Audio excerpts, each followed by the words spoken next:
আমি সঞ্জয় সঞ্জয় ভৌমিক। আজ রামনবমীতে আপনার কাছে আবার চলে এলাম। এই এক পবিত্র দিনে আসুন শুনি ভগবান শ্রীরামের জীবনের এক অসাধারণ অধ্যায়, শ্রীরাম ও শবরীর প্রেম।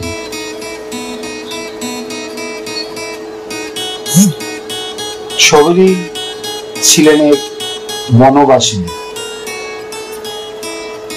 আদিবাসী নারী।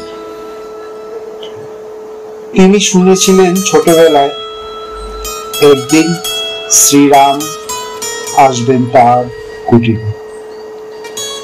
তিনি প্রতিদিন জাম ফল তুলে রেখে দিতেন শুধুমাত্র ওনার শ্রীরামের জন্য,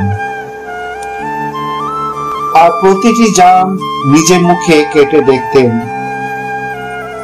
যেটা মিষ্টি, শুধু সেটাই রাখতেন তার রামের জন্য। আর সেই দিনের অপেক্ষা চলল বছরের পর বছরের বহু বছর। সবাই ওনাকে নিয়ে হাসত।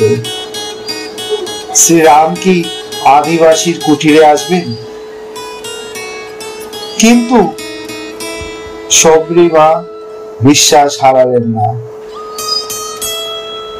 অবশেষে বনবাসের পথে শ্রীরাম ও লক্ষ্মণ এসে পৌঁছালেন তার কুটিরে। শবরী কেঁদে পড়লেন আনন্দে বিস্ময়। তিনি তার সেই জাম ফল দিলেন শ্রীরামচন্দ্রকে।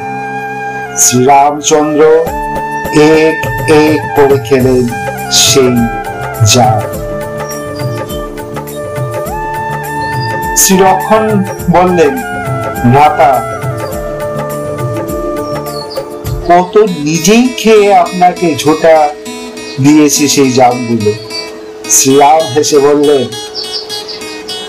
এ প্রেমের স্বাদে স্বর্গ লুকানো আছে লক্ষ্মণ, এ প্রেমের স্বাদে স্বর্গ লুকিয়ে আছে লক্ষ্মণ। শ্রী ভগবান শ্রীরাম আমাদের শেখান, ভক্তি কোনো নিয়ম জানে না, ভক্তি শুধু জানে শুধু প্রেম, শুধু প্রেম। বলো সবাই জয় শ্রীরাম, জয় শ্রীরাম। শ্যামপতি রামচন্দ্র কি জয়, শ্যামপতি রামচন্দ্র কি জয়। আপনারা আমাকে এইভাবে ভালোবাসা দিন, আমি আবার আসবো সঞ্জয় স্পিকে। ধন্যবাদ, ধন্যবাদ। জয় শ্রীরাম, জয়।